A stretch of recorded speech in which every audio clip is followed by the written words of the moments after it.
Paul Worrall, first of all, thanks so much for your time. Thank you. I was wondering, can you tell me a bit about the start of your career? How did you start out? So I started out when I was about 11. There was an advert in the local paper, so I'm from Wigan, for boys for Oliver, the musical, Wigan Little Theatre. So my mum thought it would be a good suggestion if I went out and tried for that, which I got into the chorus for. And then after that, kind of like just spiraled out of control in a way since then. So from then, I have like obviously my family to thank for that, which kind of like turned me into I guess the performer that you might see now. Yeah. So you're setting up this show called Millennial Dollar Man. Yeah. What is that about? So Millennial Dollar Man's is kind of a strange creation that I thought about doing, basically because I did a stand-up course about last year with Comedy Sports, and from then on, kind of had the idea that like performing, like especially stand-up, is probably one of the hardest kind of performing arts that you can kind of be involved in. So what I decided to do was I decided to kind of put my money where my mouth was and say that I'm going to do a show that is written by me, starring me. That was something that I could like kind of have these kind of like ideas that have been bubbling in my mind over like kind of millennial ideas of life, kind of like how we're involved in kind of the Brexit at the moment and stuff like that. And maybe not so much look at the political, but kind of like see the ideas of like young people today and what it kind of means to be a young person at the moment in a kind of world that is seemingly to be in a state of turmoil. Yeah. So what's the challenges been like for you to push this career as well as having another job? It's what I find it is comparable to being is a bit like a superhero.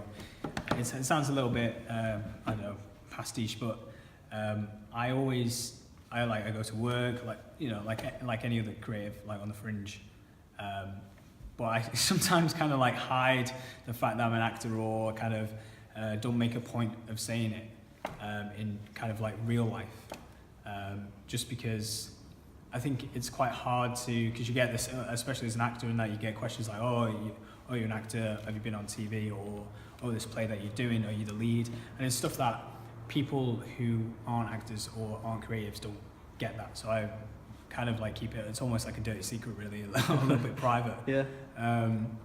But it's one of the things that you just do, you go to work, and then obviously in your own time, like people might go away, for the weekend, or spend their weekends going out drinking, which I do enjoy as well. Yeah. But it's almost like it's a full-time job. Okay. As well.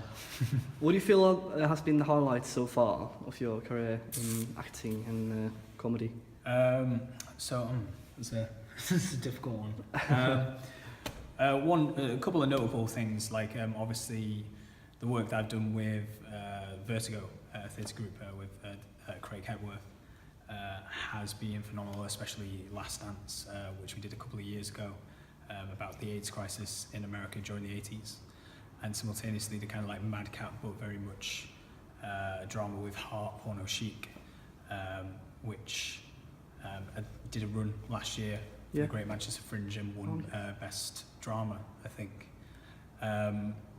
Also after a little bit to National Youth Theatre as well, because I worked on the special gala show last year at the Shaftesbury in London on the West End, which was quite good, as well as Buckingham Palace. We took it to Buckingham Palace for an invited audience with Prince Edward, so that was quite phenomenal to be in. Buckingham Palace to perform to royalty is quite a bit of a thing, but also very, very weird at the same time. So so I'm kind of like hoping that, and just kind of like in kind of a creative form, I'm just I'm kind of putting my kind of stamp on things, I guess. Yeah. Yeah. So what can we expect from you in the future? Obviously you got this show coming up in July, the Millennial Dollar Man. Yeah, it's received. Yeah. I think I'd like to there's a couple of ideas in my mind. Like I worked with Vertigo, and we did a show last year which was a bit madcap, Murder She Writes, and on that I wrote the music for it because it was like a comedy musical. Yeah. So my intention is possibly at the moment is to start writing it's kind of a straight musical, but it contains 2 actor musicians. Oh, okay. Similar to like Once, but kind of not at Once, but similar to that. Set on possibly like a train station or something like that. Yeah. So that's something that's in the works. Probably more stand-up comedy, kind of like get into it. Like this is kind of me just taking a few ideas that are kind of interesting to me that I think people of my age are interested in. And you know, Great Manchester Fringe Festival could always do a bit more one person shows about comedy. So yeah, so we'll just have to see. Yeah. Yeah. Brilliant.